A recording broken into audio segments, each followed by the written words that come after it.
Սա զեղծարարների կայքից, Ուղիղ բայ կարա։ Զեղծարարների կայքից գովազդի էջը ես սկրին եմ արել, այո։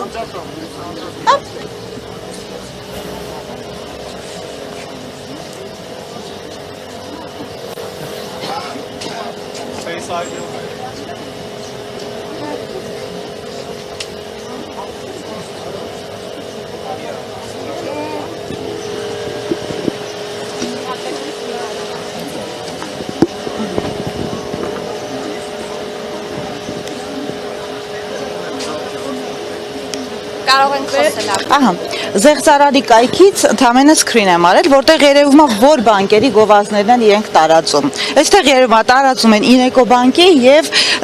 ID բանկի գովազդները։ Այսինքն իրենք աշխատում են միայն այն բանկերի վրա, որտեղ կա շատ թույլ անվտանգության համակարգ։ Տարիներով նույն մեխանիզմներով իրենք զեղծարարությունները անում են, գիտեն ոնց են անում։ Մուտք լինում այլ սարքից, որ արձանագրվում է բանկի կողմից, հետո ձևակերպում է մեծ վարկ եւ անմիջապես գումարի ելք։ Ու բանկը իմանալով, տարիներով տեսնելով, որ նույն մեխանիզմով են աշխատում զեղծարարները, ոչ մի միջոց չի կարողանում դրա դեմ առնել։ Ձեր կարծիքով այդ բանկերը ներգրաված են ձեր ասած մախինացիաների մեջ։ Նույնիսկ եթե ներգրաված չեն, ամեն դեպքում շահագրգռված չեն, որ զեղծարարության դեմ առնեն, փաստորեն, որովհետև հազարավոր դեպքեր են ու բոլորը նույն ձևով են հիմնականում աշխատում։ Մյուս բանկերի մասով խնդիր չկա անվտանգության առումով։ Հիմնականում 3 բանկերում են ավելի շատ զեղծարարության դեպքերը ու Ineco-ն ID-ն եւ Archine։ Ես ինքս տեսել եմ այս կայքը, ես ինքս նմանատիպ կայքով եմ մտածելով, որ դա իրենց կայքն է, ու այդ կայքերը ակտիվ տարածում են։ Ընդամենը գովազդ էր կայքով, ես մտածել եմ, որ ես մտնում եմ Ineco բանկի օֆիցիալ կայք, փորձել եմ իմ օնլայն բանկինգը մտնել։ Ու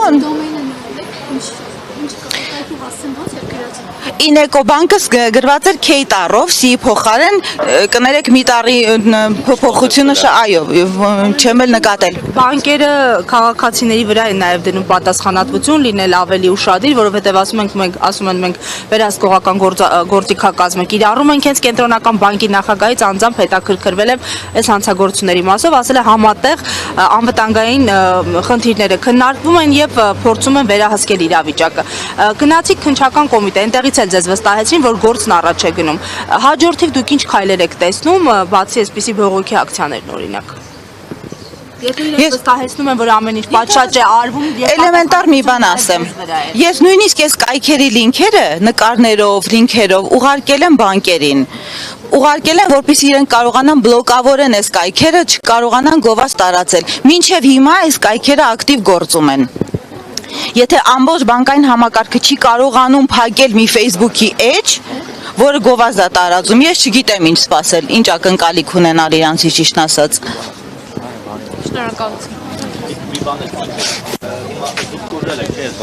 կասեք, որ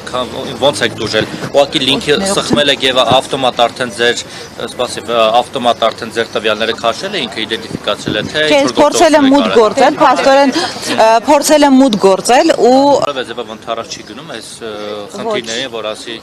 ոչ, նույնիսկ իրանք ասեցին, եթե ուզում եք մենք տոկոսները կանգնացնենք, եկեք այստեղ պայմանագիր կնքեք, որ դուք պարտավորվում եք այդ գողացված գումարը հետ վերադարձնել, գողացել են 1.900.000 դրամ, այսինքն 1.900.000-ի համար ես գնայի տեղում ստորագրեի արդեն ֆիզիկապես, որ ես պարտավորում եմ դա վճարել, որպեսզի 5 միլիոն ասացիք։ 5.900.000 վարկն են ձևակերպել, հասցրել են տանեն 1.900.000։ Ես հասցրել եմ ժամանակին, ես ինքս եմ զանգել։ Ես ասեմ, բանկին զանգել եմ, խնդիր ունեցա անցած շաբաթ բանկի հետ, փորձել եմ Ineco բանկի հետ կապնվել 1 ժամ 20 րոպե։ Եվ գիշերվա ժամին 12-ի կողմերը չեմ կարողացել իրանց հետ կապնել։ 1 ժամ 20 րոպե ընթացքում նոր իրենք կարողացել են իմ զանգին պատասխանել։ Նույնը տեղիանացել նաև զեղծարարության օրը։ Ես բավականին երկար գծի վրա սպասել եմ, մինչև իրանք պատասխանեցին, ու այդ ընթացքում էլի գումարներ էին դուրս գալիս իմ հաշվից, այսինքն նույնիսկ էլեմենտար 24 ժամվա սփոթ իրանք չեն կարողանում ապահովել։ Կենտրոնական բանկը ինչ-որ բան կարող է անել։ Իհարկե կարող է, որովհետև կենտրոնական բանկն է վերահսկում բոլոր բանկերին։ Ցանկացած գովազդի, ցանկացած նամակի տակ գրվում է, տվյալ բանկը վերահսկում է կենտրոնական բանկի կողմից։